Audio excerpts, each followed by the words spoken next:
My name's Deborah Rees. I'm from Cust, and I'd like to welcome Sarah and Scott, who are from the company who've been performing tonight. Hello. And we're just going to spend about 15-20 minutes just having a chat about the show. Amazing show. I'm sure you've got loads of questions and comments and observations and so on about it. So, has anybody got a question they'd like to kick off with? Yeah. So what has been, including the whole process, what's been the highlight of your process, and what has been your least favourite part of the process? Your highlight of the process and their least favourite element of the process. I might as well bring it up because we've been talking about this a lot, but yeah. In terms of least, it's not really least favorite, but I guess it's kind of the most like surreptitious and odd component to this, which I never really expected, but we've been having, which I think now, the more I think we've talked about it, is like latent vertigo. And like having like these weird pangs of anxiety, or at least for me, that like melancholia, that don't hit you while you're in the air and doing it, because your body doesn't have time to deal with what's happening. Like in a strange kind of comparative way, like being in a car crash, you don't actually go through shock until a week later, until your mind catches up with what your body's been through.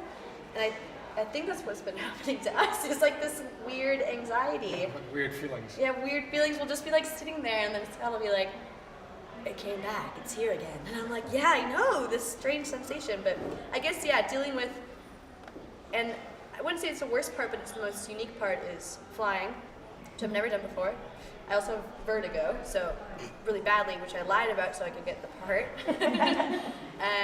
And just kind of having to deal with a new phobia and having the pressure of just executing it because you have to. And that's been actually, it has been kind of the best and the worst part of it at the same time. But and working with these lovely people. It was a huge collaborative process. Like, we spent weeks trying to figure out what the narrative was, and it was still very kind of, vague isn't the right word because it was well phrased, but it still had a lot of breath in it, and we think we just needed to calm down that breath and create something a bit more streamlined. So we worked really hard as a team to really kind of figure out what that story was. But Can I just ask, when you arrived in the rehearsal room then, what had you got at that point? How much of it was there?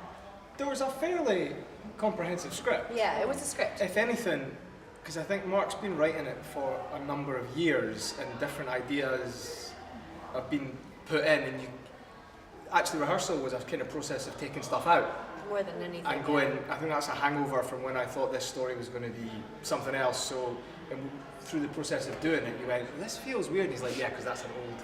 So we kind of stripped, with Mark, Yeah.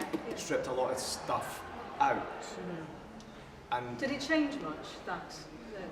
Not its integrity It's or arc, its and ethic. Yeah, it was. Yeah. It's always been the same kind of thing. The last scene where they confront each other, now knowing, or now accepting that her husband is dead. Before, the first version of it was, we had this idea and it didn't quite work, but it would have been beautiful. It was these silk drapes that would come up with slits down it, and then we would fly in sideways, and like it would look like we were treading water. But it just didn't.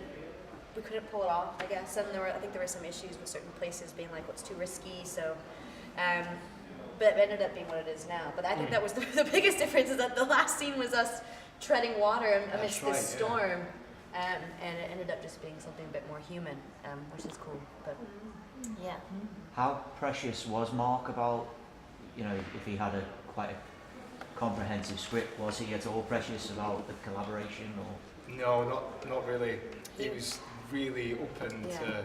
He's an amazing director to work with, because if he likes something, he's like, no, I like it, we're doing it that way. But then if you provide but he's always willing to listen, which is fantastic. And even if what you have to say is a load of crap and is nothing to do with or will help or benefit the story at all, he'll listen and they'll really think about it, and they'll go, I don't think that's going to work. But like for the most You part, felt you could suggest Yeah. things, or even if it was as subtle as like a line tweak, Yeah. right up to what if we did like this, and yeah, he would listen and then make up his own mind. Yeah. but not in the way that some writers certainly are a bit like, it's my baby mine. and don't you dare. yeah, no, all about killing your darlings. Yeah. So it's been super incredible. Yeah, being a part of that. Totes. Any other questions?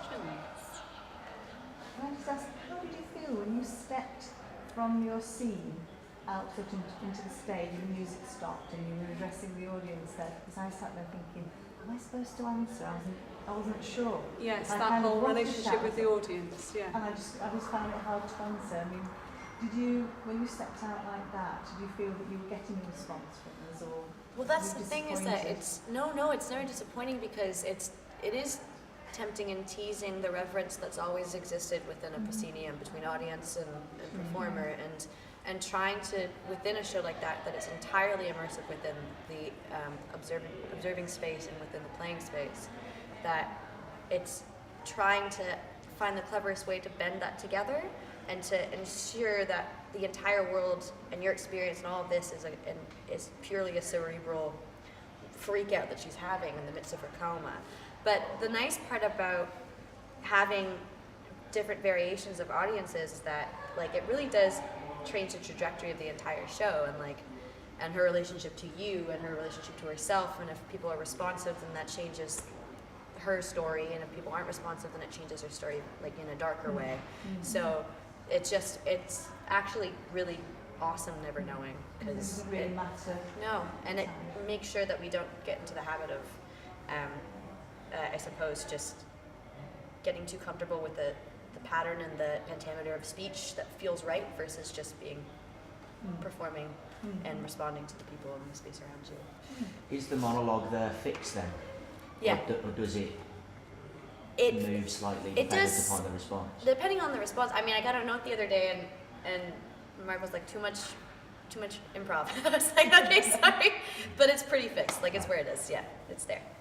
So But you let an actor off a leash, and then I know I what are you got gonna too get? excited. Anything could happen. Yeah. There was one guy the other day who, she's like, what's your name? And some kid was like, Bill! I was like, what? Bill? All the names you're going to come up with. Bill's a lovely name. I know a lot of Bills and they're all lovely people. But, yeah. Anybody else got any questions? Yeah. How important to the narrative do you think the song is at the end? Very important. Because ultimately, it's her accepting the truth of the matter. So, and what we've talked about a lot during rehearsals, and I think Mark and I spoke a lot about it before, and when we were working on the script for a few years, or the story a few years before, was trying to distinguish what death is in its simplicity and its opalescent purity, and it feels beautiful because it's so easy. And then what life is, and life is fucking horrible, and it's hard, and it comes across as malevolent and terrible, but ultimately life is life and death is nothingness. So do you choose this coaxing beautiful perfection that is your husband, that is gone, that's And he your will death. arrive next week. Yeah, and but death, husband is dead, versus the tumultuous nature that she seems to be having with her music, with the entire story, which is her livelihood, which is her life, and her inability to put to terms or put to words the feelings that she's going through, whilst knowing, this is all very confusing, whilst knowing she's in the coma, that she's developing the concept and the constructs for the song that she will eventually write when she wakes up.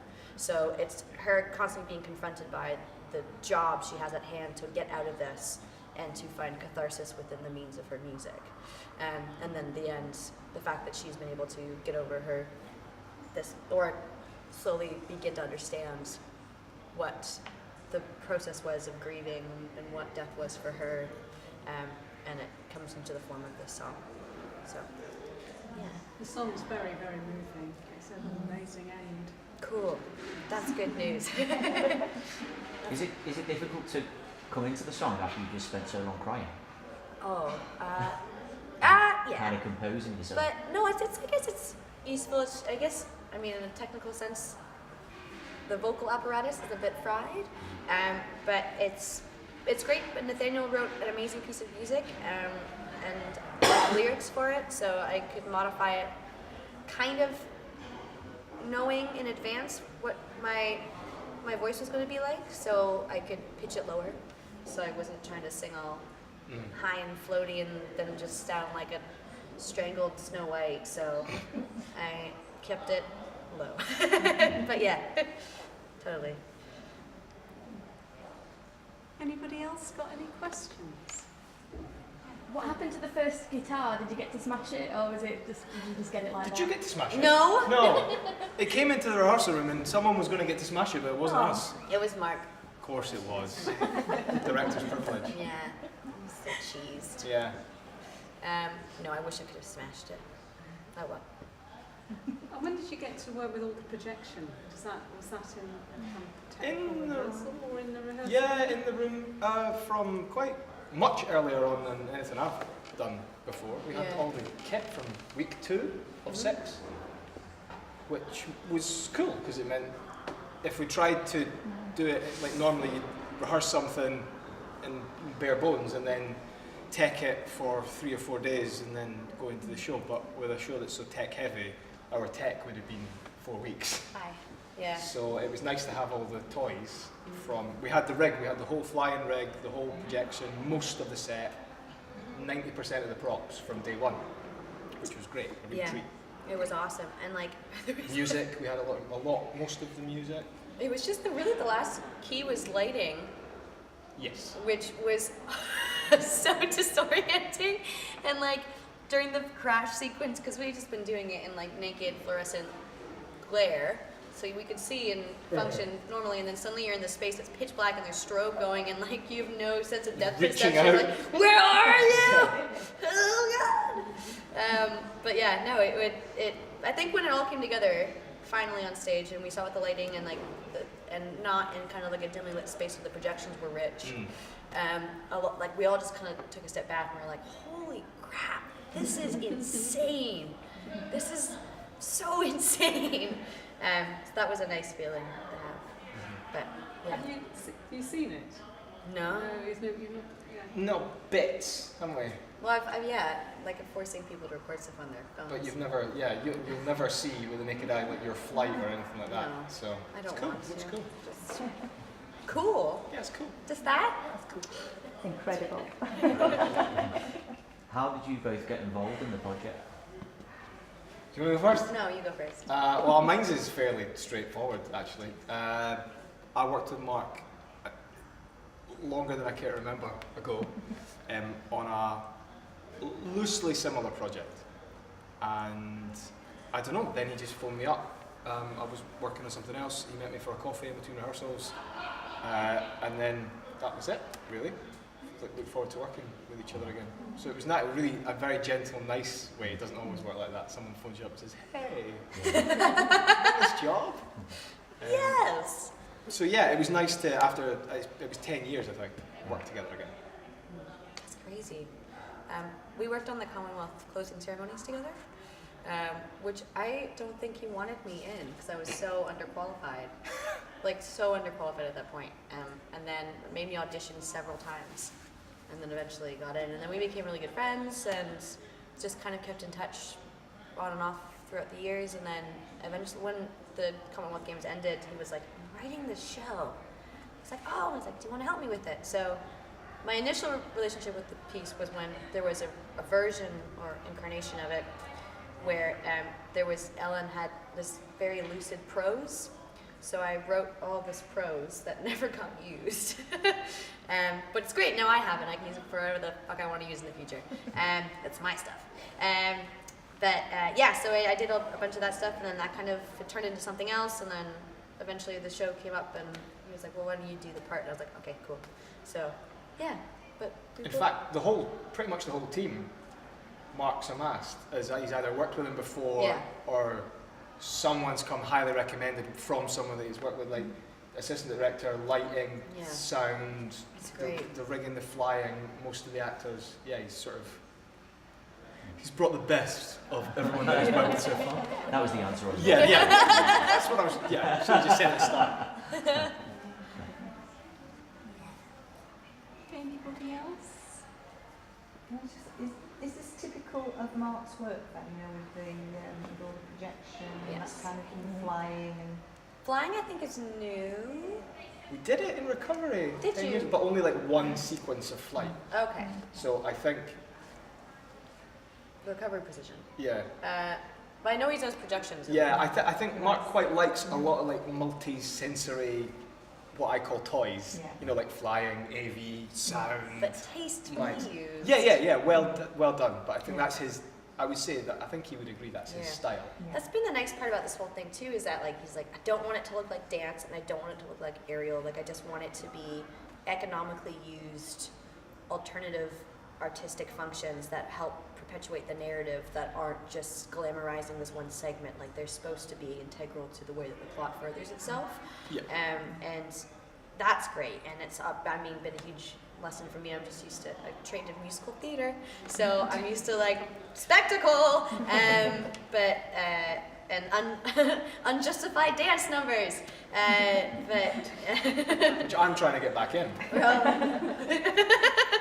so it's nice to be a part of this, and it's really influenced the way that I think about work that I would like to do in the future and the way that I'll approach it, and so it's been great work.